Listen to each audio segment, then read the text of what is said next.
সকল ছাদ বাগানীদের একটাই উদ্দেশ্য, যাতে তার ছাদের গাছগুলোকে কোনোভাবেই কোনো প্রাকৃতিক দুর্যোগ বা কোনো কিছুই আঘাত হানতে না পারে। সেই জন্য আজকে প্রচণ্ড ঝড় হচ্ছে। দেখুন আমার এই বুগেনভিলিয়া গাছটায় সবে ফুল ধরেছে, তাই আমি চলে এসেছি সেই গাছটাকে দেখতে। দেখুন কী অবস্থায়, গাছটাকে আমাকে সঠিক জায়গায় একটা সেটের তলায় নিয়ে যেতে হবে। অন্যান্য গাছগুলোতে সবে পাতা ছেড়েছে, সমস্যা হবে না, হচ্ছেও না, কিন্তু এই গাছটাকে আমাকে সেভ করতে হবে। তাই গাছটাকে আমাকে এখন তুলে নিয়ে যেতে হবে সেটে নিয়ে যাই।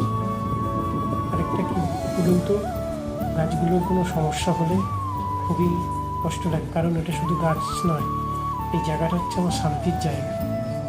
দেখুন গাছটাতে অনেক ফুল হবে, আরও ফুল আসলে তোমাদের অবশ্য দেখাবো। আর এটা হচ্ছে বেলি ফুল গাছটাও অনেকগুলো কুড়িয়ে এসছে। আর এর যা গন্ধ আপনারা তো সকলেই জানেন, প্রচণ্ড ভালো গন্ধ, মানে এর যে গন্ধ চারিদিকে ছড়িয়ে যাচ্ছে। তাই গাছটাকেও আমাকে সেভ করতে হবে। সেই জন্য তোমাদের সকল বাগানিরা কারা এই ঝড়ে তাদের গাছগুলোকে সেভ করছে আমাকে জানিও কমেন্টে, তাহলে আমি এই গাছগুলোকে সুরক্ষা দিই।